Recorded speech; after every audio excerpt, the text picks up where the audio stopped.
Hello, my name is Darren Thomas. I am the Director of Educational Research Techniques, and this is Easier, Practical Applications of Machine Learning Algorithms in R. We are now in Unit 4, and we're going to be dealing with classification rules. And currently we're in Lesson 4.1, where I give you an overview of classification rules. So, the other lessons that are going to be involved in this particular unit include, data preparation for our modeling here, and then we're going to be taking a look at two different algorithms that both follow the concept of classification.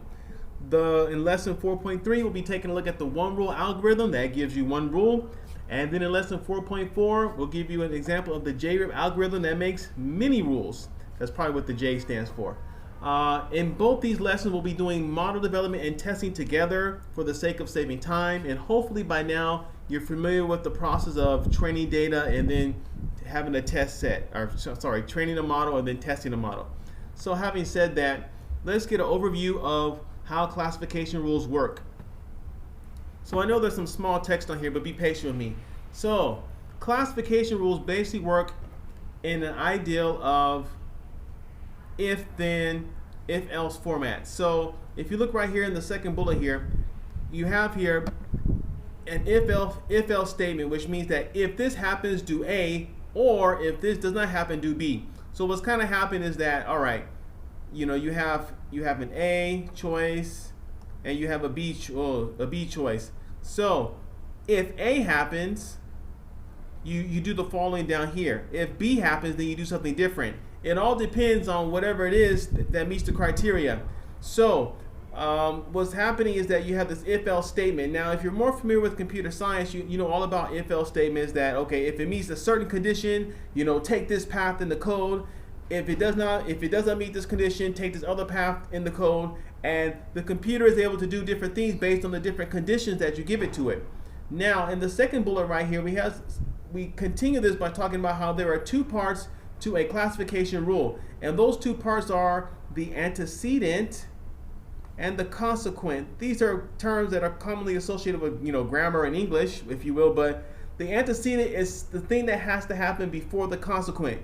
In other words, the antecedent happens before, and then the consequent is in response to the antecedent. Now, this is highly theoretical, so let me give you a practical example right here down in this bullet right here.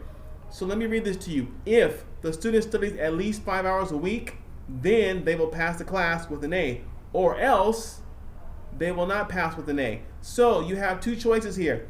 If they study 5 hours a week, you take path A, and with path A, they will pass the class with an A. That's what they're going to get. Now, if they don't meet the criteria of the 5 hours, if they don't meet the antecedent, then the consequence they get instead of getting an A is they will not pass with an A. That's what's going to happen. So they still pass, but they don't get an A.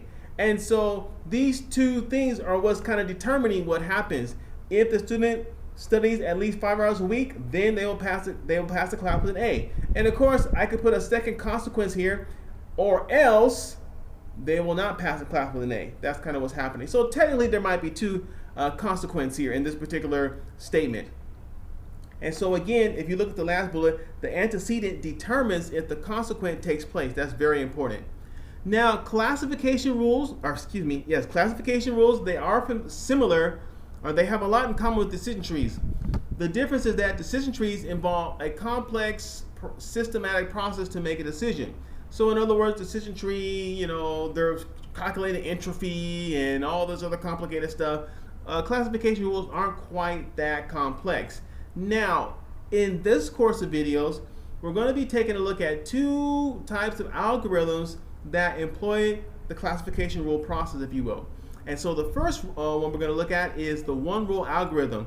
And so what this algorithm does is it looks at your data and it generates one all-encompassing rule that does a fairly good job of classifying your data. Notice how I said classify. I've been skipping around that, but we're classifying in this example. There's no numeric prediction here. Now, the other classification algorithm we're going to take a look at is the Ripper algorithm. And this one grows as many rules as possible until it doesn't become beneficial anymore. And so with this one, you have multiple rules that can be used to help you to understand what's happening within your data. And so this process continues over and over until it's no longer a benefit. Now, there are some pros and cons to the classification rule algorithms.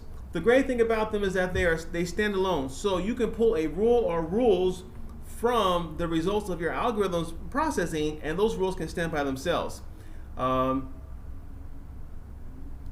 You can always use one rule by itself and still, have some benefit, as you can see right here in the second bullet, right here.